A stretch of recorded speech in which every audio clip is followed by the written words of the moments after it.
भाई लोग, आज जो है मैं इस वीडियो के माध्यम से आपको बताने जा रहा हूँ कि किस प्रकार से जो है आप लोग दर्पण डिवाइस का यूज कर सकते हैं। हमारे बहुत सारे साथी जो है जीडीएस में ज्वाइन किए हैं, उन्हें जो है ब्रांच पोस्ट ऑफिस का मोबाइल भी मिला है, लेकिन यूज करने नहीं आ रहा है कि कौन सा फंक्शन का कहाँ पे इस्तेमाल करेंगे और उसका क्या यूज़ है। तो आज जो है मैं इस वीडियो के माध्यम से उन्हें जो है पूरी तरह से डाउट क्लियर करने जा रहा हूँ। इसमें देखिए 4 है। फर्स्ट नंबर यूटिलिटीज़ है, सेकेंड नंबर जो है मेल ऑपरेशन से रिलेटेड है, थर्ड नंबर जो है दर्पण सीबीएस है, फोर्थ नंबर जो है दर्पण इंश्योरेंस है।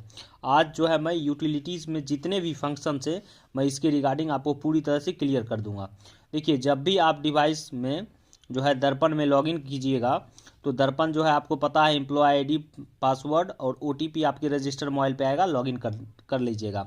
आपका सबसे फर्स्ट नंबर काम रहेगा डे बिगिंस का, डे बिगिंस कर लीजिएगा। और उसके बाद जितना भी आप काम कर लीजिएगा, टोटल काम पूरी तरह समझ रहे हैं, कोई भी सब प्रकार का ट्रांजेक्शन सब कुछ जो है करने के बाद, आर्टिकल बुकिंग करने के बाद, उसके बाद बैग ओपन के बाद, बैग क्लोज के बाद, सब कुछ करने के बाद आपको डे इंड करना है। डे इंड के बाद जो है आईपीवीपी को डाटा को फेच करना है। आईपीवीपी डाटा फेच करने के बाद जनरेट बोडा करना है। ठीक है, पूरी तरह समझ गए।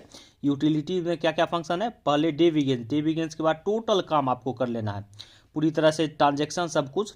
जैसे ये सीबीएस में ट्रांजेक्शन है, डिपॉजिट का, अकाउंट का या कैश विड्रॉल का, ठीक है, हाई वैल्यू विड्रॉल का, ठीक है, तो ये सब कर सकते हैं। उसके बाद जो है इंश्योरेंस में जो है सब प्रकार का अपना जो है डिपॉजिट कर सकते हैं, नया इंश्योरेंस पॉलिसी ओपन कर सकते हैं, इंडेक्सिंग कर सकते हैं, या आर्टिकल बुकिंग कर सकते हैं, बैग ओपन कर सकते हैं, बैग क्लोज कर सकते हैं। तो सब कुछ करने के बाद जो है आपको जो है डे इंड करना है। डे इंड के बाद क्या करना है, आईपीवीपी पे क्लिक करना है। आईपीवीपी पे जैसे ही क्लिक कीजिएगा डाटा फेच हो जाएगा, डाटा फेच होगा। डाटा फेच होने के बाद देख लीजिएगा डाटा सही है, उसके बाद सबमिट कर देना है। सबमिट करने के बाद जनरेट बोडा करना है। तो आप लोग पूरी तरह समझिए ये 4 ऑप्शन का क्या क्या उपयोग है। ठीक है, सबसे फर्स्ट नंबर डे बिगेंस, उसके बाद सब काम के बाद डे इंड, उसके बाद आईपीवीपी, उसके बाद जनरेट बोडा। ठीक है, अब देखिए ऑप्शन आ जाता है कैश रिमिटेंस का। कैश रिमिटेंस में किस प्रकार से उपयोग कर सकते हैं, यहाँ पे देख सकते हैं कैश रिसीव्ड फ्रॉम एओ। एओ मतलब होता है अकाउंट ऑफिस, जो सब ऑफिस आप कहते हैं ना, उसी को जो है एओ का यहाँ पे इस्तेमाल हो रहा है, अकाउंट ऑफिस। ठीक है, लेखा कार्यालय या नहीं तो सब ऑफिस। ठीक है, सब पोस्ट ऑफिस। अब यहाँ पे देख सकते हैं कि अगर आप अकाउंट ऑफिस से या सब ऑफिस से आप रिसीव किए हैं कैश, ठीक है, जाके मैनुअली आपने रिसीव किया है, तो यहाँ पे बीओ स्लिप नंबर डालना पड़ता है। और बीओ आईडी कहाँ से मिलेगा हम आपको बताते हैं। बीओ आईडी जो है यहाँ पे जो 3 लाइन है ना, यहाँ पे 3 लाइन पे जैसे ही क्लिक कीजिएगा वहाँ पे बीओ आईडी आपको मिल जाएगा। ठीक है, ये मैं यहाँ पे क्लिक नहीं कर रहा हूँ क्योंकि आप पूरी तरह समझ रहे हैं, डिटेल जो है प्राइवेट होना चाहिए। तो यहाँ पे जो है बीओ आईडी आपको मिल जाएगा। बीओ आईडी लिखने के बाद जो है आपको यहाँ पे बीओ आईडी नंबर लिख देना है। उसके बाद मंथ, डेट और ईयर लिखना है। मान लीजिए आज 21 तारीख है तो 21/11/24 प्लस आपका 6 डिजिट का जो है पिन कोड वो लिख के, और यहाँ पे कितना कैश आप रिसीव किए हैं, कैश रिसीव करने के बाद यहाँ पे सबमिट कर देना है। ठीक है, तो जितना भी आप मैनुअली कैश वहाँ पे लिए थे तो आपके दर्पण में भी जो है डिवाइस में बैलेंस बढ़ जाएगा। पूरी तरह समझ गए। अब देखिए एक चीज़ और चीज़ है, request special cash remittance from AO. अगर आपको रिक्वेस्ट करना है, मान लीजिए कि हमको 50,000 चाहिए, 1 लाख चाहिए, तो यहाँ पे जो है यहाँ पे मान लीजिए कि 1 लाख चाहिए करके यहाँ पे सबमिट कर दीजिएगा, तो ये रिक्वेस्ट चला जाएगा एओ में। ठीक है, एओ में अकाउंट ऑफिस में रिक्वेस्ट चला जाएगा। रिक्वेस्ट चलने के बाद यहाँ पे उसका रिक्वेस्ट का स्टेटस देख सकते हैं, और यहाँ पे जो है वो कैश आपका जो है रिसीव्ड हुआ है उसका जो है यहाँ पे आपको दिखेगा, पूरी तरह से स्पेशल कैश रिमिटेंस दिखेगा। ठीक है, वहाँ पे पूरी तरह समझ गए आप लोग। तो यहाँ पे जो है अगर आप मैनुअली किए हैं कैश रिसीव तो कोई दिक्कत नहीं है, यहाँ पे डाल के कर सकते हैं। रिक्वेस्ट करना है तो इस प्रकार से रिक्वेस्ट करना है, रिक्वेस्ट स्टेटस को यहाँ पे चेक कर सकते हैं। पूरी तरह समझ गए आप लोग।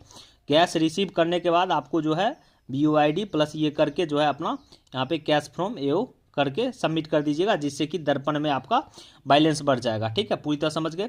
अब देखिए बोडा रिपोर्ट्स का। बोडा रिपोर्ट्स का क्या यूज़ है, जैसे मान लीजिए बोडा रिपोर्ट्स में यहाँ पे डेट से देख सकते हैं। बोडा रिपोर्ट्स में जो आप प्रत्येक दिन क्या ट्रांजेक्शन कर रहे हैं, ठीक है, ओपनिंग बैलेंस, ठीक है, पूरी तरह से यहाँ पे हर एक पीछे बैक डेट का सबका बोडा रिपोर्ट्स देख सकते हैं। पूरी तरह समझ रहे हैं।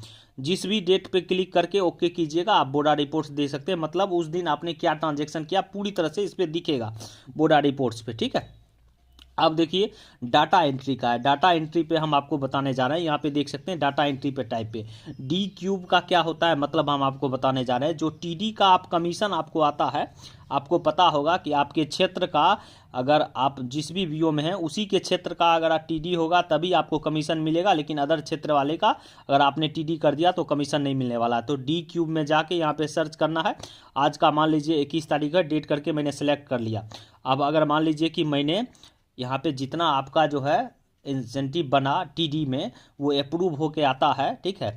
यहाँ से आप जो है अपना बना के दीजिएगा टीडी कमीशन का, वो अप्रूव होके आता है तो उतना बैलेंस जो है यहाँ पे नंबर ऑफ विड्रॉल में 1 और उसका विड्रॉल अमाउंट जितना भी होगा वो करके सबमिट कर दीजिएगा। आपके दर्पण में डिवाइस में जो है बैलेंस घट जाएगा। पूरी तरह समझ गए। अब देखिए यहाँ पे सीएससी वाला का काम कीजिएगा तो सीएससी वाला का जो है ऑप्शन है अदर का, जो है ऑप्शन यहाँ पे देख सकते हैं अदर का ऑप्शन है। अदर का ऑप्शन इसलिए उपयोग किया जाता है, कभी कभी जो है डाटा गलत फेच हो जाता है तो उसके चलते जो है अदर में जाके जो है अगर डिपॉजिट ज़्यादा शो कर रहा है तो उसको जो है विड्रॉल कर सकते हैं, विड्रॉल ज़्यादा शो कर रहा है तो डिपॉजिट कर सकते हैं, इसका उपयोग करके। और एरर में भी लिखना पड़ता है। पूरी तरह समझ गए आप लोग। उसके बाद देखिए मास्टर डाटा अपडेशन में कुछ है ये नहीं है, कोई भी दिक्कत नहीं है। डे इन का मैंने बता दिया। अब ऑल रिपोर्ट्स में हमको क्लिक करना है। यहाँ पे देख सकते हैं बुकिंग रिपोर्ट्स है। यहाँ पे बुकिंग रिपोर्ट्स अगर आपको देखना है तो बुकिंग रिपोर्ट्स यहाँ पे देख सकते हैं, ठीक है। यहाँ पे डेली सीबीएस ट्रांजेक्शन, ये सीबीएस वाला है। SB RD TD SSA all, ठीक है। किसी भी प्रकार का जो भी ट्रांजेक्शन जिस भी डेट को आपको देखना है वो पूरी तरह से ट्रांजेक्शन रिपोर्ट देख सकते हैं, ठीक है। इंश्योरेंस का रिपोर्ट भी देख सकते हैं कि आप जैसे मान लीजिए कि आपने आज ही ट्रांजेक्शन जो भी किया, ठीक है। अब जैसे मान लीजिए कि आज का मुझे देखना है, यहाँ पे देखिए आज मैंने किसी भी प्रकार का कोई ट्रांजेक्शन नहीं किया तो यहाँ पे नहीं दिखा रहा। जो भी डेट का आपको करना है वही डेट का आपको सेलेक्ट करके जो है यहाँ पे जनरेट रिपोर्ट पे करेंगे तो वहाँ पे आ जाएगा। पूरी तरह समझ गए आप लोग यहाँ पे, ठीक है। मतलब जिस दिन का आपको ट्रांजेक्शन रिपोर्ट आपको देखना है देख सकते हैं, कोई दिक्कत नहीं है, ठीक है। और मैंने आपको बता ही दिया यहाँ पे इंश्योरेंस रिपोर्ट सीबीएस में जितने भी एसबी आरडी टीडी वाले होते हैं। बैग रिपोर्ट्स में यहाँ पे देख सकते हैं, बैग रिपोर्ट्स में बैग ओपन, ठीक है, बैग क्लोज, ठीक है। बैग ओपन में ये दिखाएगा कि आपने जो है जैसे आज बैग ओपन जो है यहाँ पे देखिए इस प्रकार से जो है मेरा दिखा रहा है ना, यहाँ पे बैग ओपन का मैंने एक बार ट्राई किया था, ठीक है। तो वही दिखा रहा है यहाँ पे बैग ओपन का टाइम। यहाँ पे कोई आर्टिकल नहीं दिखा रहा है, मैंने जस्ट जो है कोशिश कर रहा था तो यहाँ पे जो है सिर्फ ऐसे दिखा रहा है। तो जितना भी आर्टिकल रहेगा बैग ओपन में दिखाएगा, ठीक है। या बैग क्लोज में जो है जैसे मान लीजिए कि 21 तारीख का डेट है, आज बैग क्लोज मैंने अभी तक नहीं किया है तो सिर्फ खाली मैं आपको बताने जा रहा हूँ। जैसे बैग क्लोज में अभी कुछ नहीं है तो यहाँ पे बैग क्लोज में कोई भी आर्टिकल हमको रिटर्न करना पड़ता है तो बैग क्लोज में दिखाएगा, ठीक है। और बैग ओपन में जितना भी आर्टिकल जो है यहाँ पे स्कैन होगा सब दिखाएगा। अभी नहीं दिखा रहा है, मैं जो है इसको ट्राई कर रहा था, ठीक है। तो यहाँ पे पूरी तरह से आर्टिकल दिखाएगा, ठीक है। उसके बाद आप पूरी तरह समझ गए। बैग रिपोर्ट्स भी पूरी तरह समझ गए आप लोग। Abstract delivery bag reports, booking reports. अब देखिए बुकिंग रिपोर्ट्स में क्या है, बुकिंग रिपोर्ट्स में जैसे क्लिक करेंगे यहाँ पे ट्रांजैक्शन रिपोर्ट है। ट्रांजैक्शन रिपोर्ट पे जैसे क्लिक करेंगे जो डेट का आपने आर्टिकल बुक किया वो सब यहाँ पे दिखाएगा ट्रांजैक्शन रिपोर्ट में। पूरी तरह समझ गए। और सब इसका जो है पूरी तरह से कोई उपयोग नहीं है, आपको मैंने पूरी तरह समझा दिया। अब क्या करना है, डे बिगेन्स का सबसे फर्स्ट नंबर आपका काम, कोई भी काम करने से पहले डे बिगेन्स जब तक नहीं कीजिएगा कोई काम नहीं कर सकते। डे बिगेन्स के बाद सब काम आपको करने के बाद डे इंड्स करना है। डे इंड्स यहाँ पे कर सकते हैं, यस करेंगे डे इंड्स हो जाएगा। अभी हमको नहीं करना है तो डे इंड्स करने के बाद आईपीवीपी का काम, आईपीवीपी के बाद जनरेट बोडा का काम, ठीक है। मास्टर डाटा का कोई काम नहीं है। ऑल रिपोर्ट्स में मैंने आपको समझा दिया। डाटा एंट्री में जो है टीडी का जो कमीशन आता है वो सब विड्रॉ करना है, या सीएससी वाला काम है, या जो है किसी भी प्रकार का अदर में जैसे कभी कभी होता है आईपीपीपी का डाटा गलत पेज कर देता है तो उसको सही करने के लिए जो है अदर में जाके मान लीजिए ज़्यादा वहाँ पे डिपॉजिट दिखा रहा है तो वहाँ पे अदर में जाके उसको माइनस कर देंगे और एरर नोट कर देंगे।